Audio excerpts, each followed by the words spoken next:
और कुछ छोटी मोटी बीमारियां बताता हूं, जैसे एड़ी का दर्द। हमारे घर में बहुत सारी माताओं बहनों को आजकल एड़ी का दर्द होने लगा, और ज्यादातर माताएं बहनें शिकायत करती हैं हड्डी बढ़ गई, हमारी एड़ी की हड्डी बढ़ गई। वो हड्डी वड्डी नहीं बढ़ती है, वो दर्द है, लेकिन हम कहना शुरू कर देते हैं हड्डी बढ़ गई। हड्डी तो 21 साल के बाद बढ़ना बंद हो जाती है, वो नहीं बढ़ती कभी। तो एड़ी का दर्द है, इसकी बहुत अच्छी दवा है, चूना खाओ। चूना जो हम पान में खाते हैं, वही चूना दही में या तो मट्ठे में या तो पानी में नहीं तो दाल में मिला के खाओ। चूना इतना सा लो, एक गेहूं के दाने के बराबर, और आधा कप दही या आधा कप दही की लस्सी या दाल या सब्जी नहीं तो पानी में घोल के पी जाओ।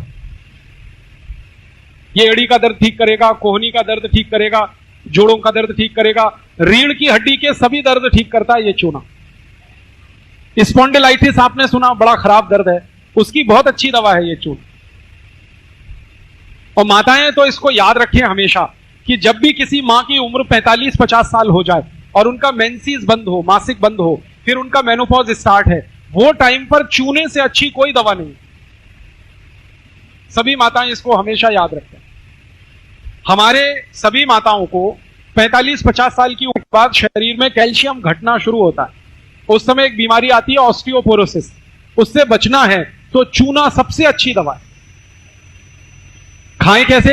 एक गेहूं के दाने के बराबर चूना दही में, नहीं तो लस्सी में, नहीं तो दाल में, नहीं तो सब्जी में, नहीं तो पानी में मिला के पिए। और माताएं इस बात को याद रखें, बहनें याद रखें कि जब भी कोई मां या बहन गर्भवती है, प्रेग्नेंट है, आप उसको ये रोज चूना खिलाते रहो, इतना ही गेहूं के दाने के बराबर, और पूरे 9 महीने खिला दो तो बच्चा एकदम स्वस्थ और तंदुरुस्त पैदा होगा। ना मां को तकलीफ होगी ना बच्चे को तकलीफ होगी, और नॉर्मल डिलीवरी होगी। और कई माताओं को शरीर में खून की कमी है, उन सबको बोलो चूना खाना शुरू कर दें, खून भरपूर बनेगा। जिन माताओं को खून की कमी है, या तो प्रेगनेंसी में भी कई बार खून की कमी हो जाती है, प्रेगनेंसी पीरियड में माताओं का हीमोग्लोबिन अक्सर कम हो जाता है, तो आप सभी को बोलो कि 1 कप अनार के रस में गेहूं के दाने के बराबर चूना मिला के रोज पिए, तो हीमोग्लोबिन तुरंत बढ़ता है। और अगर ऐसे भी किसी मां बहन के शरीर में खून की कमी है, तो आप उनको बोलो चूना और अनार का रस सबसे अच्छी मेडिसिन। और यह चूना क्या क्या काम करता है?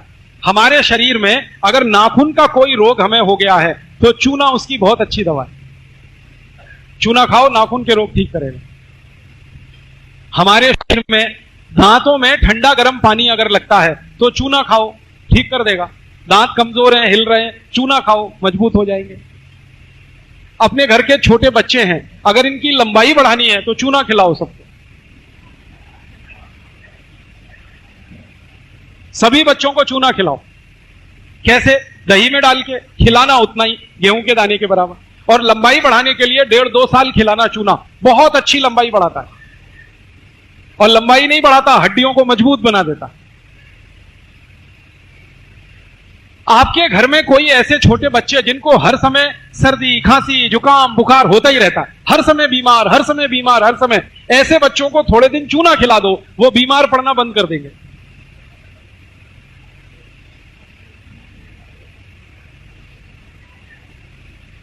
बहुत बढ़िया दवा है ये चूना। आपके शरीर में 70 बीमारियां अकेले चूने से ठीक हो जाती हैं।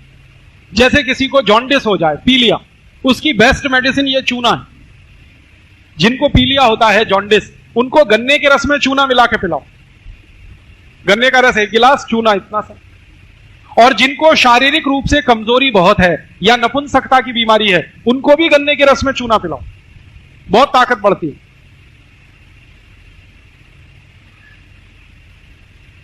ये चूना और क्या क्या काम कर देता है? मैंने देखा कि भगवान का दिया हुआ ये सबसे सस्ता मेडिसिन हमारे भारत में प्रचंड मात्रा में हर जगह है। 1 रुपए का चूना मैं घर में लाता हूं, 2-4 साल चलता है। 1 रुपए का एक चूने का पत्थर मैं खरीदता हूं, पानी में डाल के उसको रखता हूं, 15-20 दिन बाद वो पूरा गल जाता है, चूना नीचे बैठ जाता है, पानी ऊपर आ जाता है, फिर उसी में से थोड़ा ले लेके खाते रहो, 2-4 साल चलता है। पानी में कम हो जाए और डाल दो, और कम हो जाए और डाल दो। इतनी सस्ती तो कोई दवा नहीं। और चूने का माने कैल्शियम, और कैल्शियम हमारे शरीर का सबसे मुख्य पोषक तत्व है। अगर शरीर में कैल्शियम कम हो जाए तो 70 बीमारियां आती। तो चूना दे दो, कैल्शियम की पूर्ति हुई, 70 बीमारियां ठीक हो जाती।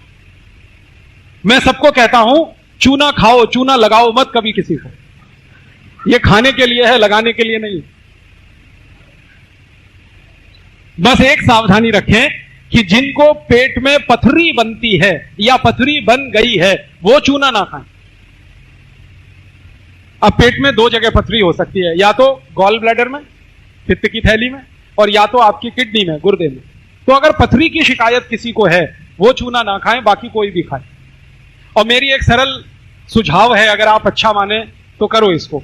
घर में जो पीने का पानी भरते हैं ना, रोज उसमें चूना डाल दो, तो जो पिएगा सबको मिल जाएगा। और चूना जो है ना पानी को शुद्ध करता है। बिहार के पानी में मैंने देखा है थोड़ा आयरन ज्यादा, तो ये जो अतिरिक्त आयरन है ना, इसको बैलेंस करने की ताकत चूने में है। तो आप पानी में चूना मिला के पीना शुरू कर दो, तो आयरन ज्यादा होने से जो प्रॉब्लम आपको हो रही है वो सब खत्म हो जाएंगे। अब डालेंगे कितना? 10 लीटर पानी है पीने का, तो गेहूं के 10 दाने के बराबर चूना डाल दो। 20 लीटर पानी है तो 20 दाने के बराबर डाल दो। और यहां कोई ऐसे भाई बैठे हो जो गाय भैंस पालते हो, तो गाय भैंस को भी चूना खिलाओ, वो दूध ज्यादा देती है। आप बोलेंगे गाय भैंस को कैसे खिलाए? पानी में घोल के पिला दो, वो पी जाएगी। गाय भैंस को पानी पिलाते हो, उसमें घोल दो, पी जाएगी। अब कितना पिलाएं? मनुष्य की मात्रा से 10 गुनी ज्यादा। आप 1 गेहूं के दाने के बराबर खाते हो, गाय को 10 गेहूं के दाने के बराबर रोज चूना खिलाओ। अब इसके फायदे कितने हैं? गाय कभी बीमार नहीं पड़ेगी, भैंस कभी बीमार नहीं पड़ेगी, बैल को खिलाओगे वो बीमार नहीं पड़ेगा।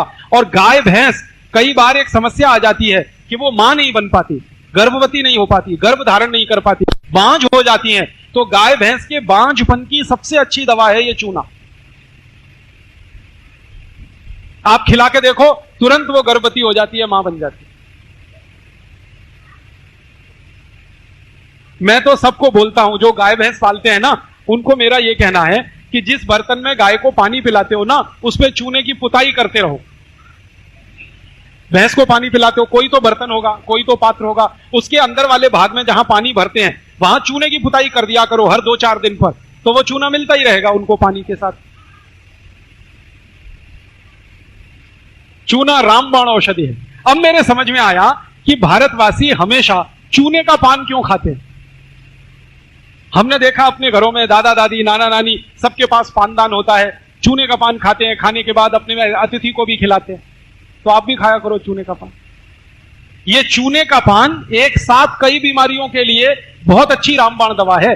चूने के पान का मतलब है वात पित्त कफ तीनों संतुलित होना, चूने का पान खाने का ये मतलब।